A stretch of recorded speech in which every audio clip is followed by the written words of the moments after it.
Today, we are going to have a look at a brief story about David and Goliath. I know we heard it yesterday by Dr. Theo, but we're going to look at it at a different angle today. And I want us to expect the spirit of a conqueror to come upon us. Say this with me: no giant, no champion. No giant, no promotion. No giant, no victory. No giant, no testimony. Many people come to me and say, I wish I could just have a great testimony. Well, go ahead and fight a giant and win it, and you will have a testimony. I wish I had promotion in the house of God. Well, go ahead, fight a giant, slay his head, and you will have promotion in the house of God. I wish I could be a champion. Well, go ahead, fight a battle, slay your giant, and you will be a champion in the house of God. It took a giant to take David from a shepherd boy to a mighty warrior. Pastor Jensen, if David had not been there,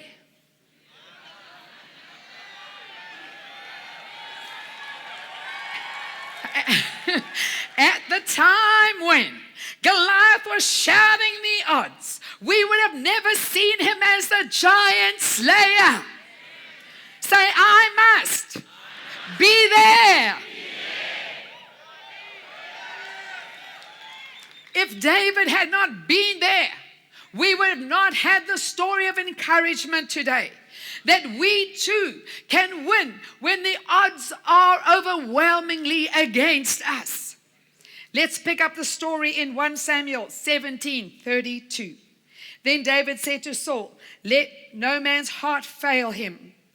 No man's heart fail because of him. Thy servant will go and fight with this Philistine. Verse 33, don't be ridiculous. Saul replied, there is no way you can go against this Philistine. You're only a boy, and he's been in the army since he was a boy. What is one of Satan's most powerful weapons? It's fear, right, family? He wants to discourage us. He wants to confuse us. He wants to strike our heart with fear. But family, fear is one of the giants we must all conquer. If something happens to you in a house and you want to move out the house just because something happened in the house, and you want to move another city because something happened in this city, let me tell you, if you don't conquer fear, it's going to follow you from city to city, from house to house, and place to place. Conquer your giant and slay off its head. It takes sometimes well-meaning family and friends who will try and discourage you when you want to step out in faith. I want you to know it doesn't matter what their opinions are. It only matters what God says in his word. Listen, family, even Saul said to David, don't be ridiculous. There is no way you can go against this Philistine. You're only a boy, and he has been in the army since he was a boy. So here, Saul is trying to discourage David from going and slaying the giant. People round about you, family, friends, when you want to step out in faith, they will try and discourage you. But I want you to know, family, if David had been swayed by the opinions of Saul, he would have never dared take his real place. Faith will lead us where reason cannot walk.